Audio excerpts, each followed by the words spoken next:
Si l'année passée, nos relations avec Dieu étaient instables, si relationnons avec Dieu étaient clopi-clopant, ce midi, je vous invite à saisir cette occasion afin de racheter le temps, en prenant la détermination de faire des changements dans notre vie, car nous ne pouvons vivre en dehors du Saint-Esprit.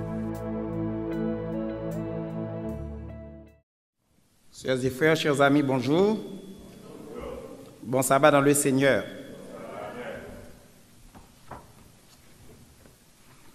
Nous sommes encore au début du nouvel an.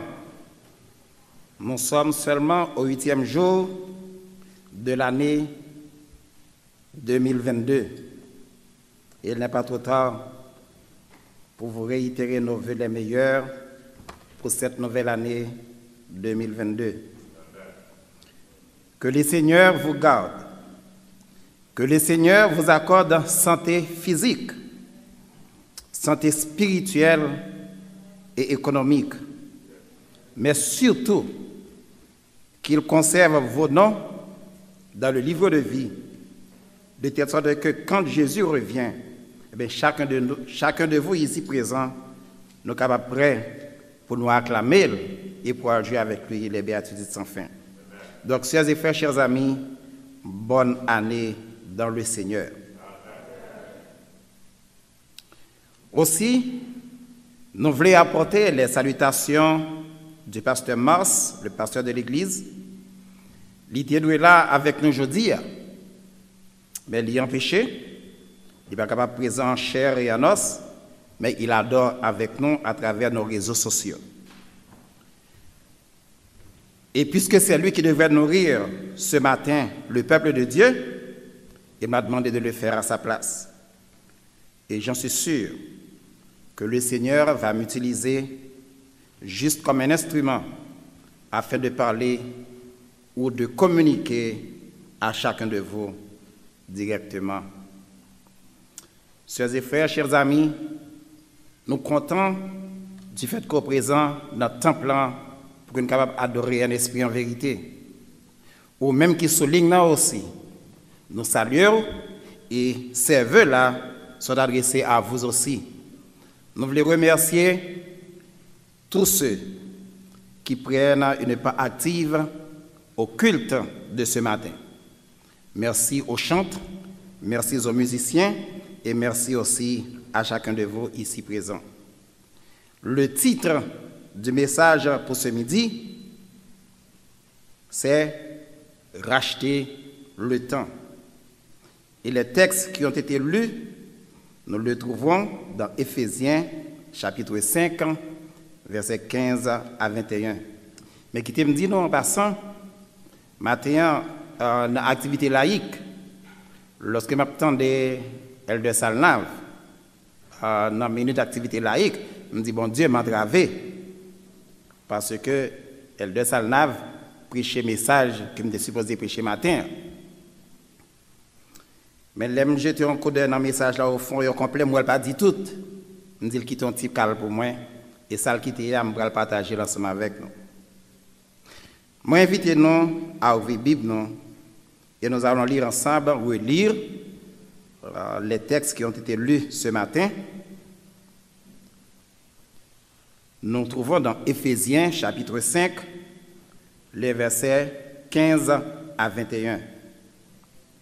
Il est dit, « Prenez donc garde de vous conduire avec circonspection, non comme des insensés, mais comme des sages.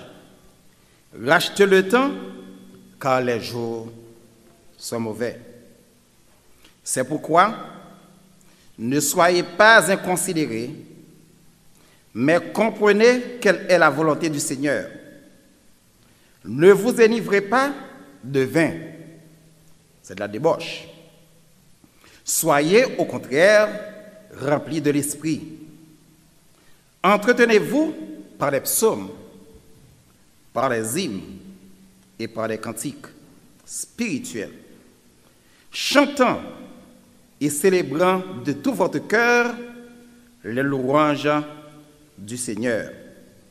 Rendez continuellement grâce pour toutes choses à Dieu le Père, au nom de notre Seigneur Jésus-Christ, vous soumettant les uns aux autres dans la crainte de Christ.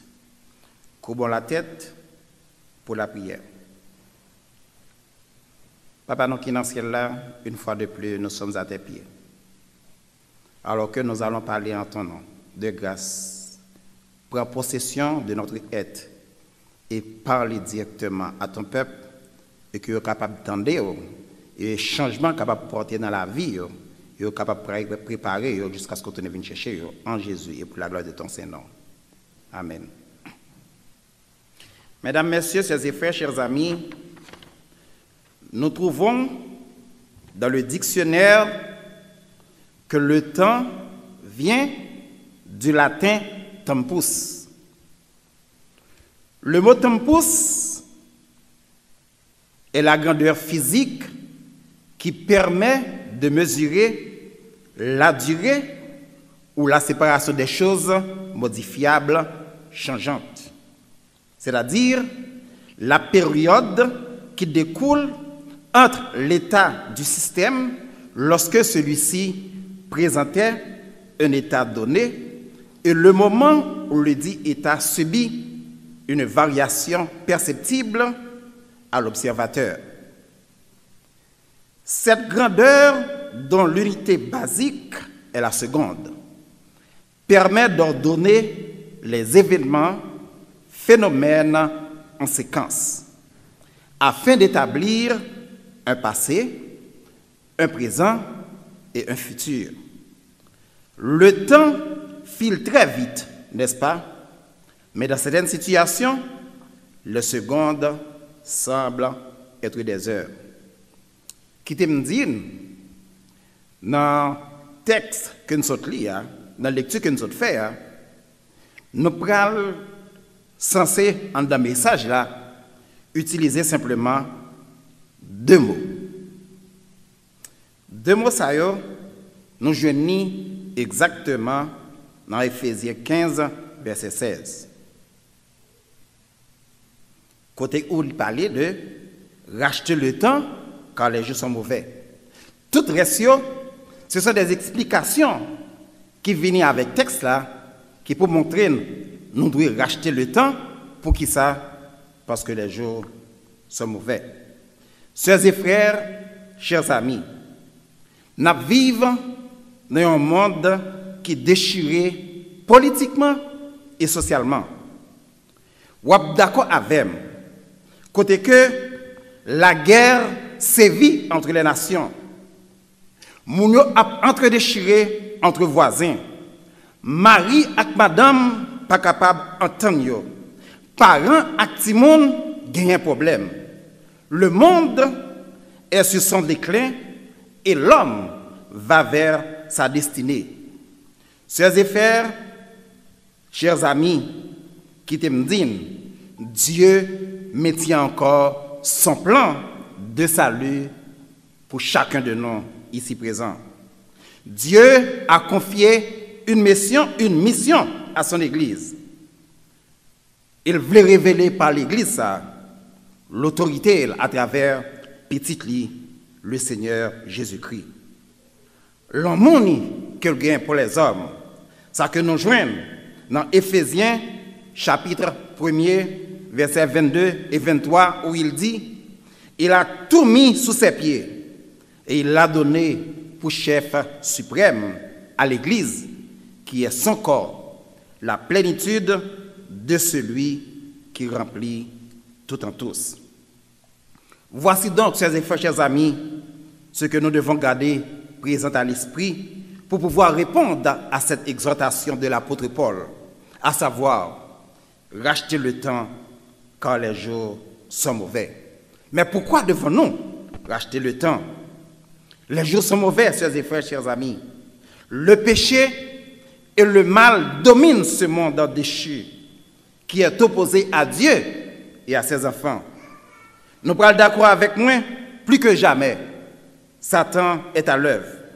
Il a joué ces dernières 4 lits afin de séduire, de tenter, et si c'est possible, éliminer les serviteurs ou les enfants de Dieu, car ces jours sont comptés. Une chose que nous devons à l'esprit, nous devons nous rappeler que Jésus-Christ s'est donné lui-même pour nos péchés, afin de nous arracher du présent siècle mauvais. Sœurs et frères, mesdames, messieurs, chers amis, vous qui m'écoutez sur cette ligne, ou sur YouTube, sur Facebook, nous savons que nous sommes de Dieu et que le monde entier est sous la puissance du malin. Je reprends. Vous et moi, nous sommes de Dieu et que le monde entier est sous la puissance du malin. Et dans un tel environnement, on est constamment en danger. Par contre, la vigilance ne doit pas être relâchée. Notre âme la plus vitale est le bouclier de la foi. Sœurs et frères, les jours sont mauvais, car les chrétiens sont persécutés. L'apôtre, le message de la paix avec Dieu en est l'exemple. Aujourd'hui, plus que jamais, les jours sont mauvais. Chaque jour, des gens sont infectés. Nous vivons avec stress. Partout dans le monde, il y a un problème. Dans certains endroits, c'est la crise politique.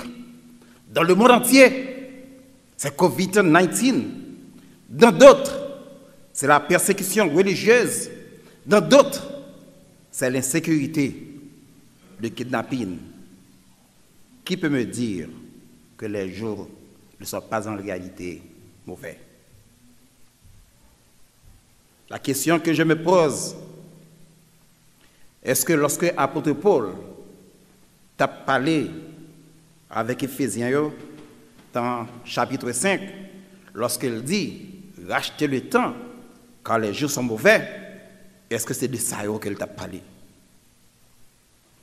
Car l'impiété avance à grands pas. Le péché est célébré. L'apostasie est dévastatrice parmi les croyants. Certaines pratiques qui, dans le passé, étaient une honte pour la société. Ce que dans le passé, on faisait dans la nuit, dans le noir, maintenant, on le fait en grand jour. Et on le considère comme normal. Oh, chers et frères, chers amis, les jours sont très mauvais. Comment peut-on racheter le temps?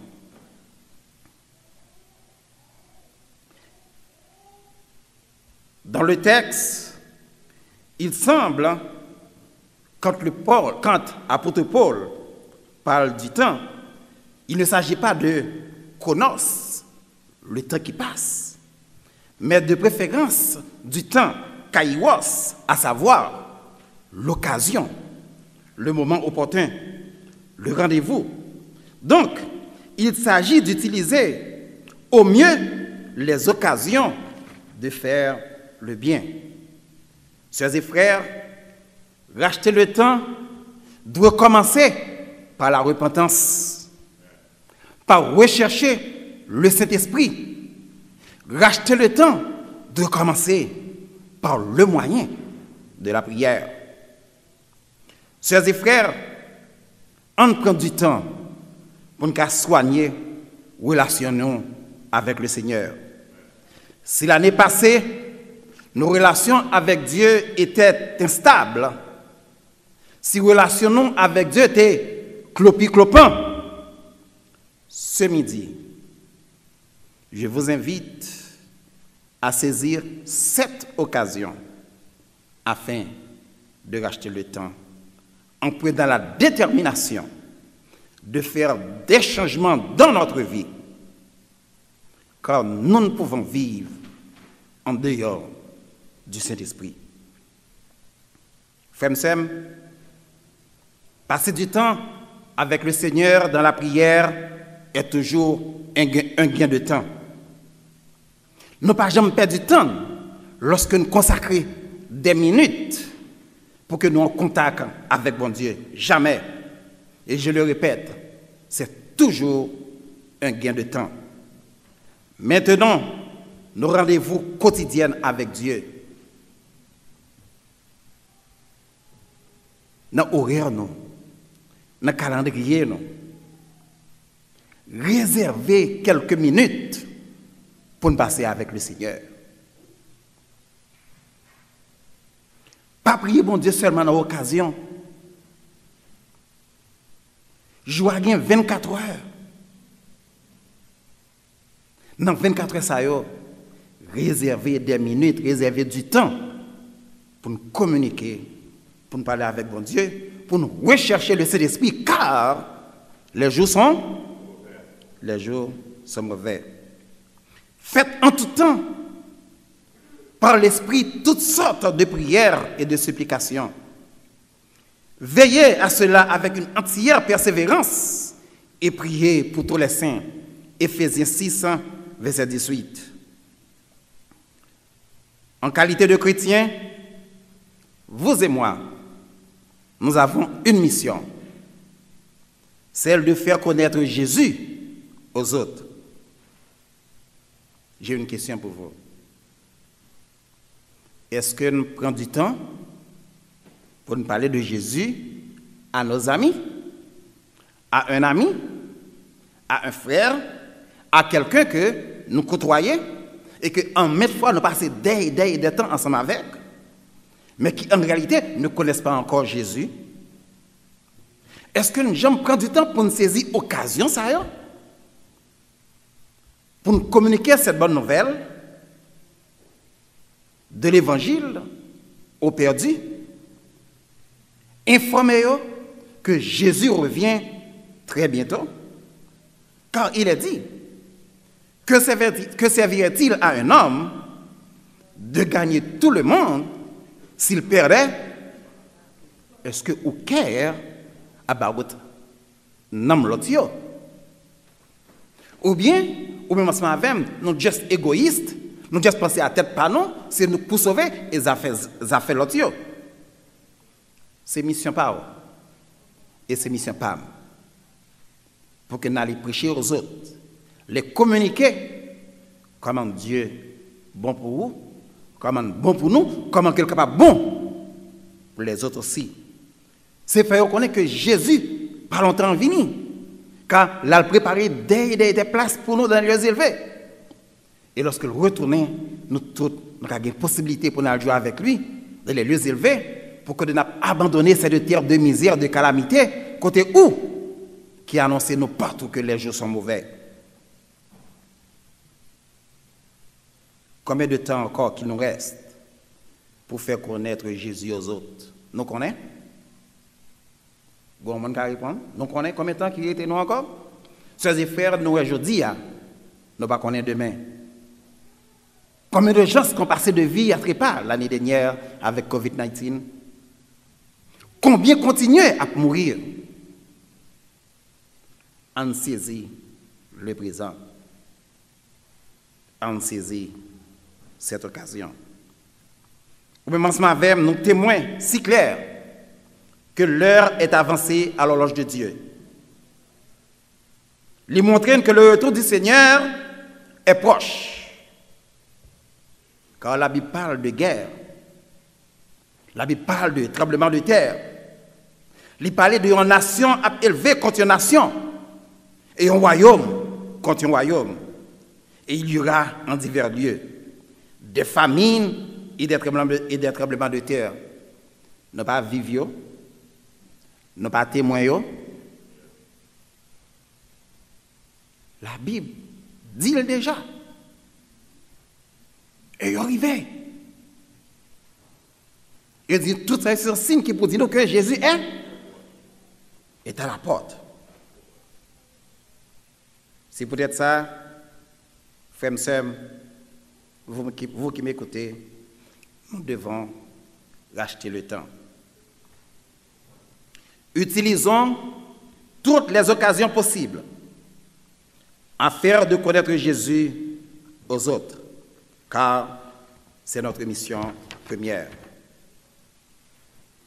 Peu importe la rapidité ou la lenteur à laquelle nous avons l'impression que le temps passe, notre temps est compté sur cette terre.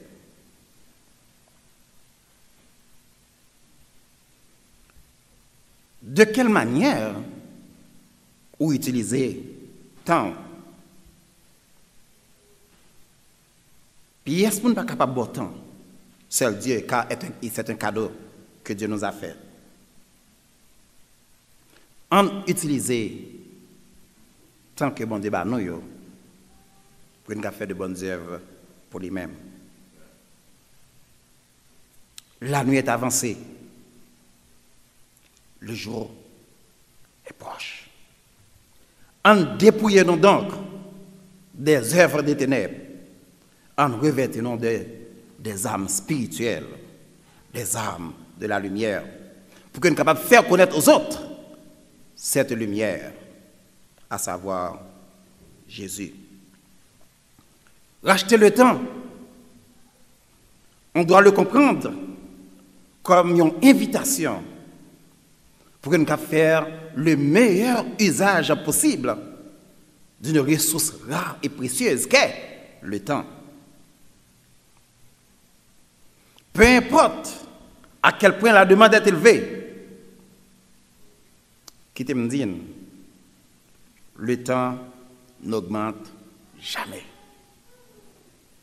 Le temps est une denrée périssable qui ne peut être entreposée. Le temps d'hier est perdu pour toujours. Il ne reviendra jamais. Nous avons jamais 2019? Nous avons jamais 2015? Tout passé déjà. Et nous n'avons jamais gagné encore. Et tout ça que nous sommes jeunes pour nous faire là-dedans, nous n'avons pas de faire. Nous sommes tous des retardataires, nous sommes en retard. Et nous n'avons jamais retourner encore. Donc, une seule chose que vous-même avez fait, je dis, en saisir cette occasion, en saisir cette opportunité, en saisir tant je dis. Paul veut au contraire nous rappeler qu'il existe une manière chrétienne d'utiliser nos temps. Qui c'est? Viser la sanctification. C'est aussi employer ton nom pour que nous soyons capables de vivre la vie de la lumière à laquelle nous sommes appelés. Ce n'est pas Jésus qui dit que nous sommes la lumière du monde? Qui sa lumière fait? L'y éclaire qui côté? L'y éclairer dans le fer noir. Si on n'a pas de sombre, nous ne pouvons pas appeler lumière ça. Car si nous éteignons là, en pile le monde a une difficulté pour lire. Ce qui veut dire, c'est ça que nous-mêmes avec nous représentons dans le monde ténèbres, dans le monde fâché, dans le monde qui est aussi mauvais. Si vous pensez avec des valeurs, nous, believe not, nous avons évangélisé. Et ce n'est pas simplement nous, ça qui est présent, qui est là. C'est parce que nous diminuons la valeur, nous ne pas de valeur. On saisit cette occasion, cette opportunité, on saisit minute ça pour nous faire les autres connaître Jésus, faire connaître que nous sommes la lumière, car Jésus nous fait la lumière du monde. Si Dieu nous a fait le cadeau du temps, c'est pour que nous portions du fruit à sa gloire, pour que nous le servions en accomplissant les bonnes œuvres qu'il a préparées d'avance pour nous. Racheter le temps. Moïse dit en d'autres termes, des siècles plus tôt, Moïse déclare, enseigne-nous à bien compter afin que nous appliquions nos cœurs à la sagesse. Les jours où nous vivons, chers et frères, chers amis, sont mauvais. Et ceux qui viennent ne seront pas meilleurs. Selon la prophétie biblique, nous avançons vers une période d'angoisse et de détresse que Jésus a qualifiée de commencement des douleurs. À mesure que le jour du Seigneur va approcher, les catastrophes vont se multiplier et se répandre sur toute la terre, plongeant ainsi les nations et les individus dans une angoisse toujours grandissante. En attentif à la voix du Saint-Esprit et en laissant-nous avertir par la parole de Dieu. Surtout, saisissez bien, surtout, ne vous fiez pas aux beaux discours des hommes politiques. Je reprends. Ne vous fiez pas aux beaux discours des hommes politiques. Ne vous laissez pas séduire par les prévisions optimistes de certains spécialistes, ainsi que par les progrès spectaculaires de la science. Ne vous laissez pas entraîner par le train joyeux du monde en détournant vos oreilles et votre cœur de la parole du Seigneur. Nous courons tout droit vers une tragédie mondiale. Vous devez en être conscient et vous appliquer à rechercher le temps. Racheter le temps, qu'est-ce que cela veut dire? C'est un appel à vous repentir de tous vos péchés et à vous tourner vers Dieu. Je reprends. Racheter le temps, c'est un appel une fois de plus que le Seigneur voyait 10 mois, que le Seigneur parlait avec moi pour dire, pour me repentir de tout péché, pour que je sois capable de tourner vers lui-même. Et même appel ça que le Seigneur fait avec moi, il fait à chacun de nous. Je connais mes péchés, je connais mes fautes, je connais mes iniquités, je connais faiblesse, je connais force. Chacun de nous, pareil. Bon, Dieu dit, si nous voulons racheter temps, en nous, fait qui ça? En nous repentir de tout péché, c'est-à-dire en abandonner nos péchés et en en venir à lui-même. Femme sœur, il faut savoir saisir les opportunités parce qu'ils ont une date d'expiration. Le mot opportunité, chers amis, vient du mot latin et signifie vers le port. Cela donne l'idée d'un navire qui utilise le vent et le courant pour atteindre le port en toute sécurité. La brièveté de la vie est un argument fort pour faire bon usage des opportunités que Dieu nous offre. L'autre argument est que les jours sont mauvais. Au temps d'Éphésiens, les mauvais jours, c'était la persécution de l'Empire romain qui mettait en péril l'accomplissement de la mission du peuple de Dieu, qu'est de prêcher l'Évangile et de faire connaître Jésus. Je dis dans de nombreux milieux religieux, on prêche le concept de la théologie de la prospérité. Et celle-ci soutient que plus nous sommes fidèles, plus nos richesses augmentent. Cela pourrait être le cas, parfois. C'est capable d'arriver. Dans certains cas. Mais écoutez ceci. La relation avec Dieu n'est pas un commerce. La relation avec Dieu n'est pas un commerce. Dieu nous demande d'apporter dans sa maison. Dieu veut avoir une bonne relation d'amour avec ses enfants. Dieu veut que les enfants honorent leurs parents. Il est tout à fait normal que nous soyons généreux envers Dieu. Parce que c'est papa nous. Et pas mon dit dans le commandement, c'est bon commandement qu'il y a, ça le dit. Honore ton père et ta mère.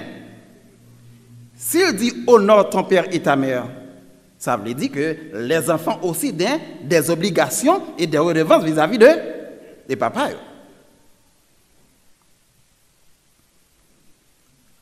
Tout enfant a des obligations et des redevances face à ses parents. Mais nous ne faisons pas d'échange à Dieu, à savoir, m'bordis, de telle façon que pour qu'il y ait une bonne sang. Si c'est dans le courant ça que vous-même ça avec nous prend, je le regrette. Et si un jour, bon Dieu décide pour ne pas répondre, ou bien me 10 pour me 100, ou bien me 10 pour me 50, ou bien me 10 pour me 2000, ça peut arriver. Non. La relation avec Dieu n'est pas un commerce. Pas conditionné, sœurs et frères, ne conditionnez pas vos dons à Dieu parce que vous savez en retour, vous allez trouver davantage. Une seule chose, soyez fidèles à Dieu dans tout ce que vous faites, soyez généreux. Pas faire à l'esprit que m'baille pour qu'à joindre en retour, pas faire à l'esprit que m'baille pour que pas m'en multiplier. C'est pas de commerce. De nos jours, beaucoup de religieux donnent la priorité au titre ou à la prééminence. Qui te me dit, Paul préférait s'appeler esclave ou débiteur plutôt qu'on lui nomme apôtre. En ces temps-ci, beaucoup prêchent un évangile de motivation centré sur l'estime de soi. C'est un évangile anthropocentrique, mettant l'accent sur ce que chacun peut faire. Mais qui me dit, Paul, cependant, prêchait l'évangile de Jésus-Christ parce qu'il est impossible aux êtres humains de se sauver par eux-mêmes. Aujourd'hui, beaucoup s'exaltent pour leurs bonnes actions. Paul cherchait à tout faire pour la gloire de Dieu, car il savait qu'il ne pouvait rien se glorifier. Un auteur déclare, des siècles plus tard, « Racontez tout ce que Dieu a fait pour vous, mais ne dites rien de ce que vous faites pour lui. » Je reprends. Un auteur déclare des siècles plus tard, « Racontez tout ce que Dieu a fait pour vous, mais ne dites rien de ce que vous faites pour lui. Ne cherchez pas les acclamations, cherchez sa gloire. » Aujourd'hui, beaucoup diluent la doctrine et la présentent au rabais. Qui te me dit, Paul l'a toujours porté bien haut et n'a fait aucun compromis avec le message de Dieu. Frères, la vie est au coûte pour être gaspillée. Il nous reste bien peu de temps pour nous préparer en vue de l'éternité. Nous n'avons pas un instant à perdre, pas un instant à consacrer à des plaisirs égoïstes et futiles et aux jouissances du péché. Réveillons-nous de notre sommeil et mettons-nous à l'œuvre pour prêcher cette bonne nouvelle aux résidents de Norwalk et ses environs et leur dire que le monde touche à sa fin car Jésus est à la porte. Il revient très bientôt. Administrateurs, chefs de département, anciens d'église, Dieu vous demande de vous mettre à l'œuvre, de rechercher son Saint-Esprit, de vous mettre au travail et d'utiliser tous les outils que vous avez afin de le faire connaître aux autres. Ce midi, je vous invite à vous accrocher à Jésus. Je vous invite à racheter le temps et de dire comme Moïse, Seigneur, aide-nous à bien compter nos jours, afin que nous appliquions notre cœur à la sagesse. Que le Seigneur vous bénisse.